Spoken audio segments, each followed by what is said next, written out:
Hello everyone, आप लोग का बहुत बहुत स्वागत है जीके ओशन यूट्यूब चैनल पर। I welcome you all to GK ocean YouTube channel. और आज के इस पर्टिकुलर वीडियो सेशन में हम लोग साइंस के कुछ बहुत ही इंपॉर्टेंट 15 क्वेश्चन को डिस्कस करने वाले हैं, जो कि आपके आने वाले एग्जाम के लिए इम्पॉर्टेंट है। बहुत सारे इंपॉर्टेंट फैक्ट भी डिस्कस किया जाएगा, तो आपको सभी फैक्ट अच्छे से याद कर लेना है। देखिए, झारखंड एसएससी सीजीएल और झारखंड पीसीएस के लिए टेस्ट सीरीज़ लॉन्च हो चुकी है। अगर आप ये टेस्ट सीरीज़ ज्वाइन करना चाहते हैं तो व्हाट्सएप ग्रुप से आप लोग जुड़ सकते हैं, जिसका लिंक डिस्क्रिप्शन बॉक्स में दिया हुआ है। अगर आप चाहें तो जो झारखंड पीसीएस और झारखंड एसएससी सीजीएल के लिए अलग से जो ग्रुप बना हुआ है उसको भी ज्वाइन कर सकते हैं। इन सभी का लिंक डिस्क्रिप्शन बॉक्स में दिया हुआ है। कमेंट सेक्शन में आपको बताना है कि 15 में से आपके कितने क्वेश्चन सही हुए हैं, और अगर आपको किसी भी क्वेश्चन में डाउट है तो आप कमेंट सेक्शन में भी पूछ सकते हैं।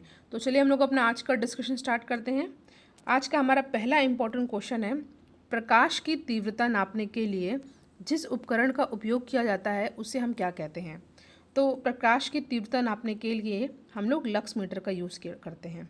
आगे एनीमोमीटर, कैलोरीमीटर और ऑल्टीमीटर सभी का यूज़ कहाँ किया जाता है देख लीजिए।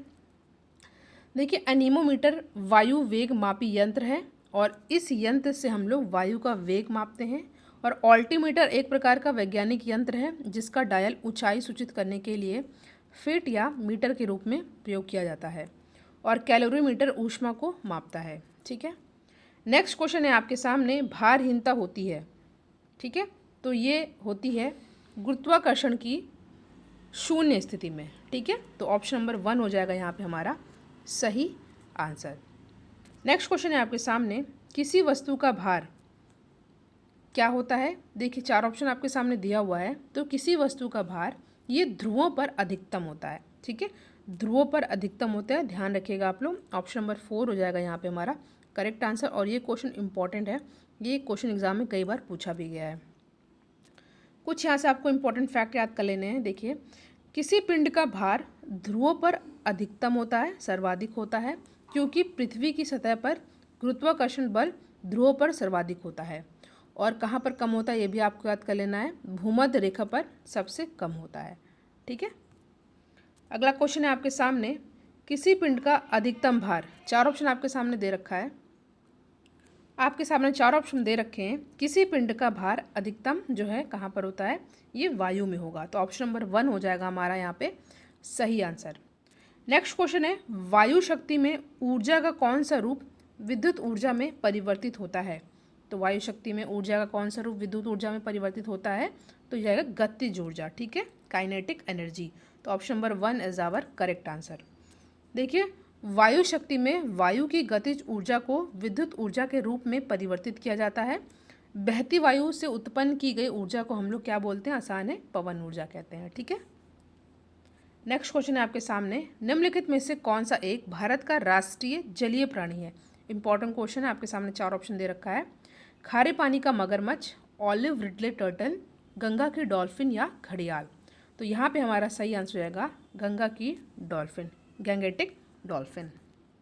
देखिए, यहाँ से आपको सभी फैक्ट याद कर लेने हैं, पूछे गए हैं सभी फैक्ट। देखिए, केंद्र सरकार ने 5 अक्टूबर 2009 को गंगा डॉल्फिन को राष्ट्रीय जलीय जीव घोषित कर दिया। ठीक है, इसका वैज्ञानिक नाम आपको याद कर लेना है, यह है प्लातनिस्ता गंगोतिका। ठीक है, यह मछली नहीं है, एक स्तनधारी जीव है। ठीक है, बिहार व उत्तर प्रदेश में स्थानीय भाषा में इसे संसु व असम में इसे हम लोग क्या बोलते हैं, जिहू।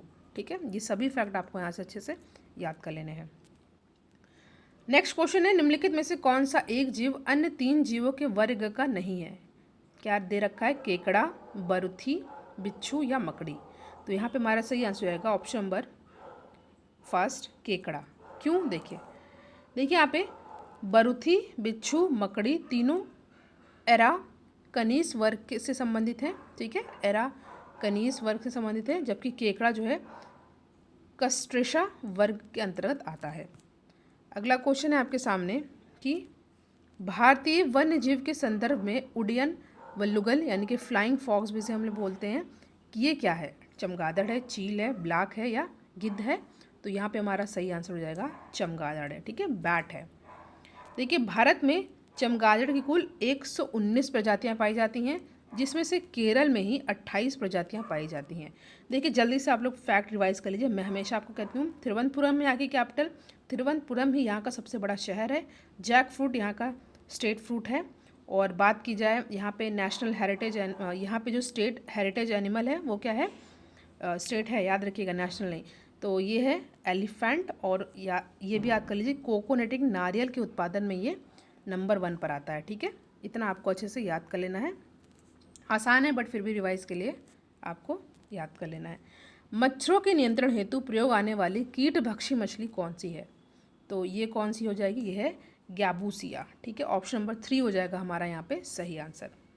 अगला क्वेश्चन है, अधिकांश कीट श्वसन कैसे करते हैं? त्वचा से, क्लोमों से, फेफड़ों या वातक तंत्र से? तो ये करते हैं वातक तंत्र से। तो ऑप्शन नंबर 4 हो जाएगा यहाँ पे हमारा सही आंसर। देखिए अगला क्वेश्चन है आपके सामने कि निम्नलिखित में से कौन सा एक मानव शरीर में पेट दर्द का कारक है? ये क्वेश्चन ध्यान दीजिएगा, बहुत ही ज़्यादा इंपॉर्टेंट है। देखिए आगे क्वेश्चन बढ़ूँ, वीडियो को आप लोग लाइक ज़रूर कर दिया करिए और इसको अपने फ्रेंड सर्कल में शेयर भी कर दिया करिए। ठीक है, कोई भी डाउट हो तो आप कमेंट सेक्शन में पूछ सकते हैं। तो क्वेश्चन क्या है, निम्नलिखित में से कौन सा एक मानव शरीर में पेट दर्द का कारक है? आपके सामने यहाँ पे 4 ऑप्शन दे रखा है। पहला है क्षारक, दूसरा है अम्ल, लवण या जीवाणु। तो यहाँ पे हमारा सही आंसर होगा लवण। ऑप्शन नंबर 3 हो जाएगा हमारा करेक्ट आंसर। देखिए कुछ यहाँ से आपको फैक्ट याद कर लेने हैं। देखिए लवण को मुंह में डालते हैं घुल जाता है, जैसे मुंह में डालते हैं वो घुल जाता है, तथा इसका अधिक सेवन जलन पैदा करता है। ये सारे फैक्ट आपको अच्छे से याद कर लेने हैं। लवण की कमी मानव शरीर में पेट दर्द का कारण बनता है, क्योंकि लवण की कमी से भोजन में अरुचि व पाचन क्रिया प्रभावित होती है। ठीक है, इतना आपको फैक्ट अच्छे से याद कर लेना। इंपॉर्टेंट क्वेश्चन है, कई बार पूछा गया प्रश्न है। और यहाँ से जो मैंने आपसे क्वेश्चन कहा था, वेट, हाँ ये वाला, ये क्वेश्चन आपको बहुत अच्छे तरीके से याद कर लेना है। इसका फैक्ट भी आपको सभी अच्छे से याद होने चाहिए, क्योंकि मैं आपसे बार बार करी, ये क्वेश्चन इंपॉर्टेंट है, कई बार एग्जाम में पूछा भी गया है। ठीक है, तो हमारा नेक्स्ट क्वेश्चन है आपके सामने,